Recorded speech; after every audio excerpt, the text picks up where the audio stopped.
Hello friends, कैसे हैं आप सब। Happy Diwali to you. दोस्तों, दिवाली चालू हो चुकी है और हम एक के बाद एक अब त्योहार मनाते चले जा रहे हैं। इतने दिन से सिर्फ बातें कर रहे थे, अब मना रहे हैं। ढेर सारी मस्ती आ रही है हमको। आप लोग चाहे तो पिक्स अपलोड कर सकते हैं दोस्तों।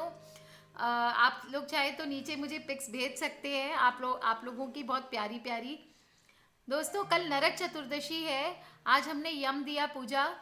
अब देखिए, नरक चतुर्दशी के बारे में मैं आपको कुछ चीज़ें बताना चाहती हूँ दोस्तों। देखिए, रूप रूप चौदस बोलते हैं कोई लोग इसको। कोई नरक चतुर्दशी बोलते हैं, कोई नरक चौदस बोलते हैं, कोई नरका पूजा बोलते हैं। कई तरह के नाम है इस पूजा का। देखिए, ये कार्तिक कृष्ण चतुर्दशी पर मृत्यु के देवता यमराज की पूजा का ही विधान होता है। कई लोग इस दिन काली पूजा भी मानते हैं और कुछ लोग इस दिन हनुमान जी की जयंती भी मानते हैं दोस्तों। देखिए, इस बार 29 अक्टूबर को मनाई जा रही है 2016 में। इसे छोटी दिवाली के रूप में भी बनाते हैं और इस दिन शाम को दिए जलाए जाते हैं और चारों तरफ रोशनी की जाती है। जो लोग जितना दिया पूजते, 11, 21, 5, 7, जिसकी जो इच्छा हो उतने दिए जलाते हैं और घर को पूरा, जैसे बड़ी दिवाली के दिन पूजन होता है उसी तरह से छोटी दिवाली को उसी तरह से थोड़े कम दिए जलाए जाते हैं। देखिए, रूप चौदस के दिन बोलते हैं तिल का भोजन करते हैं, तिल के तेल से नहाते हैं। नहाने के पानी में आप तिल डाल लें अगर तेल नहीं है तो। उपटन करते हैं दोस्तों, दंत धावन करते हैं। बहुत तरह की चीजें, इसमें बहुत तरह की पूजा आती है दोस्तों। दिवाली के सेकेंड डे होता है, 5 दिनों का सेकेंड डे का फेस्टिवल है दोस्तों ये। और इसको काली चौदस भी बोलते हैं। काली मीन्स डार्क एंड चौदस मीन्स 14th, 14 तारीख। ठीक है। अभ्यंग स्नान होता है जो कि सुबह सुबह किया जाता है दोस्तों। आपको मैं मुहूर्त बता दूं पहले। स्नान का मुहूर्त है सुबह 5:05 से 6:34 तक। 5:05 to 6:34 फ्रेंड्स, ओके।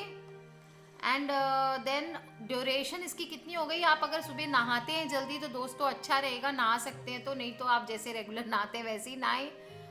बाथरूम में जो दिया आपने आज रात को पूजा होगा यम दिया, हम तो उसी को जलाते हैं। आपके घर में अगर आप लोग सेम जलाते हैं तो ठीक है, नहीं तो आप फ्रेश दिया भी लेके जला सकते हैं। उसी में थोड़ा तेल जला लें और वो बाथरूम में रख के आप नहाएं। बहुत मस्त वाला स्पा होने वाला है कल दोस्तों आप लोगों का। आप लोग समझे तो it is a very modern kind of, like आप लोग जो आजकल स्पा कराते, कैंडल्स जला के बाथटब में आप सो जाते हैं पानी में कितने सारे परफ्यूम्स डाल के, वही करना है कल आपको। फ्रेग्रेंट परफ्यूम्ड सोप लेना है, सेंटेड ऑयल अपने पानी में डालना है आपको। उपटन बनाना है दोस्तों। उपटन कैसे बनाना है। 5 इंग्रेडिएंट्स डालने हैं उपटन में। कपूर, चंदन पाउडर आपके पास है तो, हल्दी डाल दीजिए थोड़ा। रोज़ पेटल्स हैं तो रोज़ पेटल्स डाल लीजिए। ऑरेंज पाउडर है तो ऑरेंज पाउडर डाल लीजिए। आप जो भी उसमें मिलाना चाहते हैं। थोड़ा आटा डाल लीजिए। ये आपको मिला के सब मिक्स कर लेना अच्छे से। फिर उसको बॉडी पे लगा लेना है और फिर 10 मिनट रखने के बाद स्क्रब कर करके उसको उतार लेना है। आपका चेहरा दमकने वाला है दोस्तों।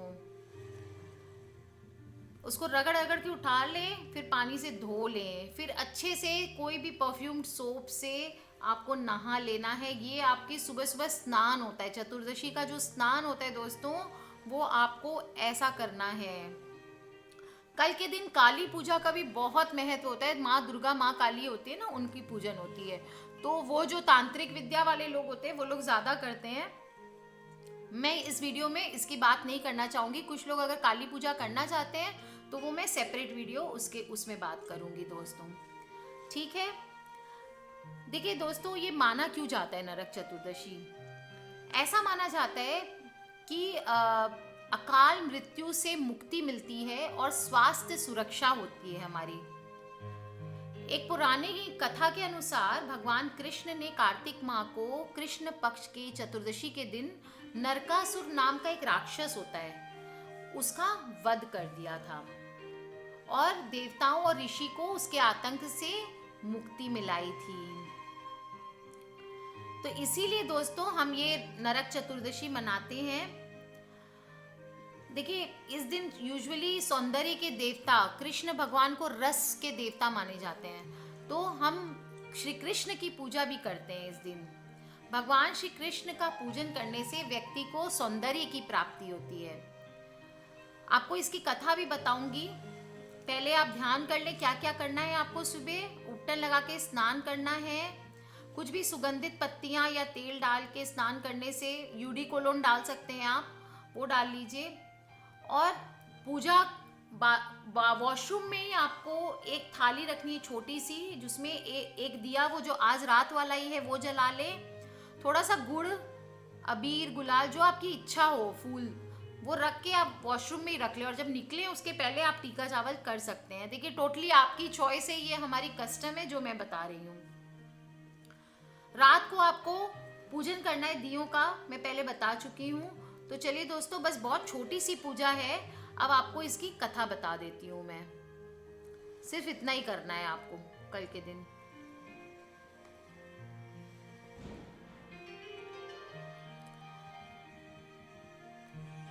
देखिए, एक बार योगीराज ने प्रभु को पाने की इच्छा से समाधि धारण करने का प्रयास किया। योगीराज कौन थे?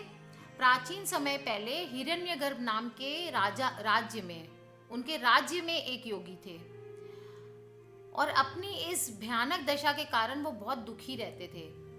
तभी विचरण करते हुए नारद जी उन योगी राज जी के पास आते हैं और उन योगी राज से उनका दुख का कारण पूछते हैं। तो योगी राज उनसे कहते हैं कि हे मुनिवर, मैं प्रभु को पाने के लिए उनकी भक्ति में लीन रहता हूँ, परंतु मुझे इसके कारण अनेक कष्ट होते हैं, तो ऐसा क्यों होता है मेरे साथ?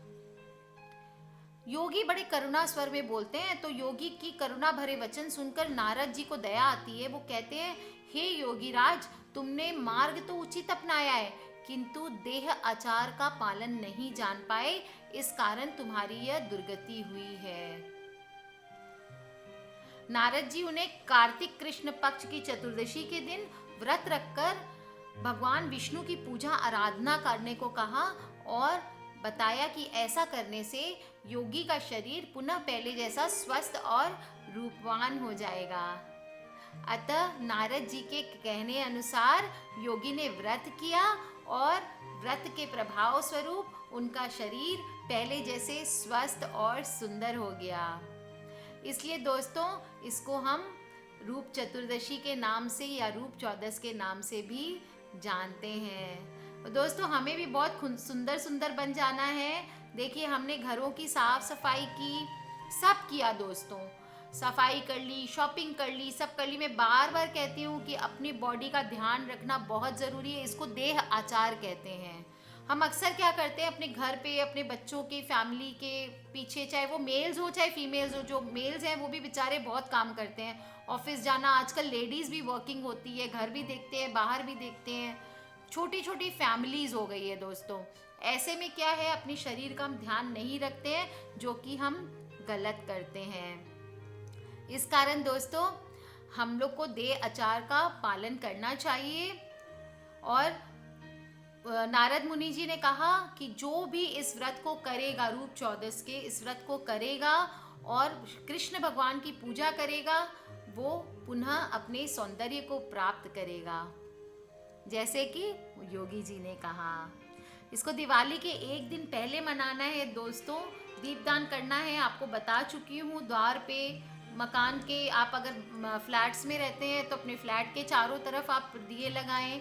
अगर आप मकान में रहते हैं तो मकान के चारों तरफ दिए लगाएं दोस्तों।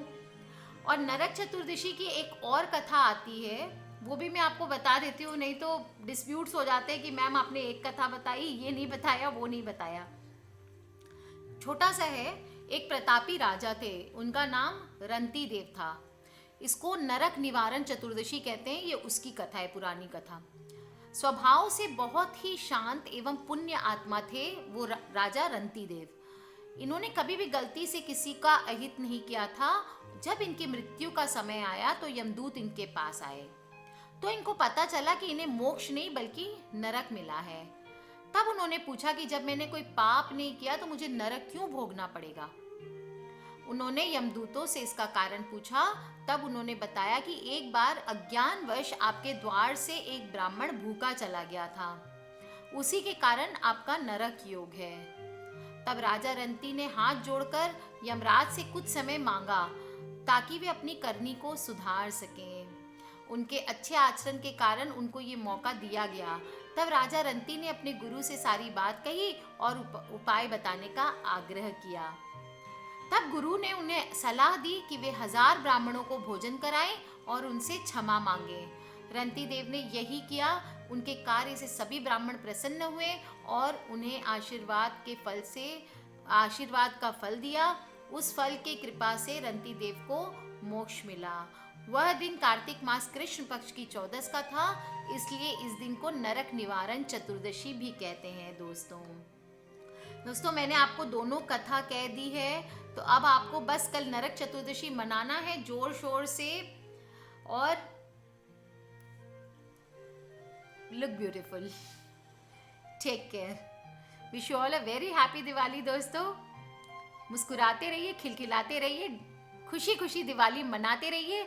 गुस्सा नहीं करना है, झगड़ा नहीं करना है, किसी से कोई कुछ बोले तो बोलने देना है। आपको मुस्कुराते रहना है, हंसते रहना है और खिलखिलाते रहना है। Take care. Love you all.